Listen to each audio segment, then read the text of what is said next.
Right now at 10 o'clock, picking up the pieces after an hours-long chase and police standoff on I-30 in Arlington. This semi hitting several cars and then came to a fiery end. Amazingly, no one seriously hurt.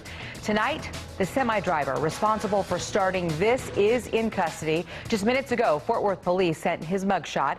He's been identified as 35-year-old Jose Luis Cano Olivas of El Paso. Something you don't usually see that often in this area. It's quite surprising. So here's what I-30 looked like at Cooper Street for most of the afternoon. A traffic jam at the peak of rush hour. Eastbound lanes reopened about 90 minutes ago. Want to show you a live look now from our TxDOT traffic cam, and you can see on this Friday night things flowing quite smoothly just after 10 o'clock. We do have live team coverage starting with our Andrea Lucia on the westbound side of I-30. Yeah, Kaylee, TxDOT crews were here well into the evening, cleaning up the big mess that was left behind here. Those eastbound lanes were shut down all through the afternoon rush hour, but as you mentioned, all lanes are back open. Dark smoke rose over the crash scene as officers took cover with guns drawn. This police standoff played out in plain view in the midst of one of North Texas's busiest stretches of highway. So I pulled over and I took a look at what's going on, and it's outrageous. After 2 hours with people gathering to watch, a SWAT team finally stormed the cab of the 18-wheeler. The suspect emerged, his face bloody. It was described as he was acting erratic when they had him under observation inside the tractor, but nothing, he wasn't acting out against the officers or anything as such, and they were able to take him safely into custody. The chase began in Fort Worth after an officer tried pulling over the truck. This video, shot by CBS 11 digital media manager Jeff Petrulis, shows it speeding down the highway. As soon as the truck passed me, it ran another vehicle off the road in front of me. It had to be 100, maybe 200 feet in front of me. That car swerved. He hit him pretty hard. The truck hit at least 5 cars and injured more than a dozen people before crashing into a retaining wall.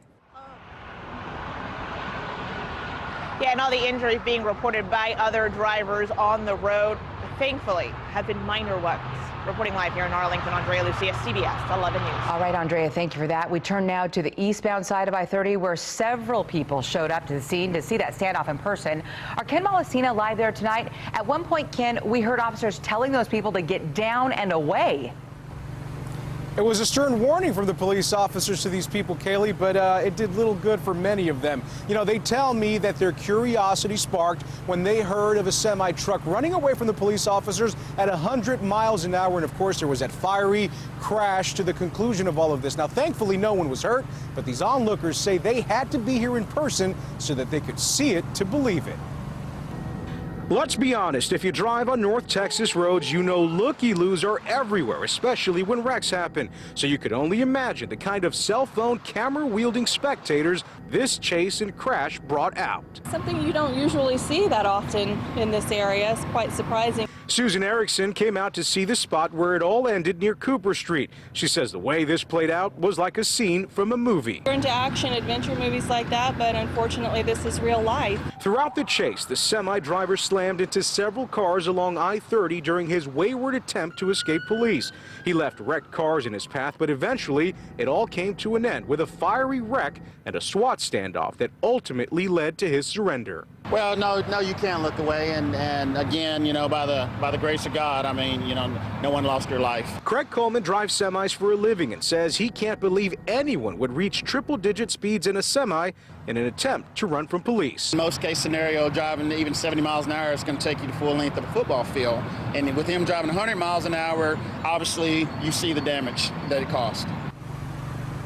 You know, and I want to re-emphasize tonight the important part in all of this is that nobody was seriously hurt as a result of what happened out here today. We're told that the driver of that one vehicle, the one that engulfed in flames, that driver was taken to a nearby hospital but has since been released tonight. He was released just a couple hours after he was first taken there. That's the very latest on this side of I-30 in Arlington. I'm Ken Molesina, CBS 11 News. All right, Ken, thank you. And as we mentioned, the person who was driving that semi is in custody tonight. Our Yona Gavino live in Fort Worth with that part of this story. We have now learned that his name is Jose Luis Cano Olivas, and he's been charged with aggravated assault, deadly weapon, and evading in a vehicle. And our cameras were there when he was transferred out of a JPS and ready to be booked. Take another look at your screen. Police say Olivas is the driver who left a trail of destruction on a North Texas freeway. He was taken to JPS in an ambulance. Here he is in a green prison outfit surrounded by officers when he got out of the hospital. Our sister station in El Paso talked to the owner of trucking company Paso Transport. He confirmed the 18-wheeler is one of his trucks, but it's still unclear whether the truck was stolen or if the driver is associated with the company. Again, police tell me right now Olivas will be taken to spend the night at Mansfield Jail. Live in Fort Worth, Yona Guvino, CBS 11 News. Yona, thank you.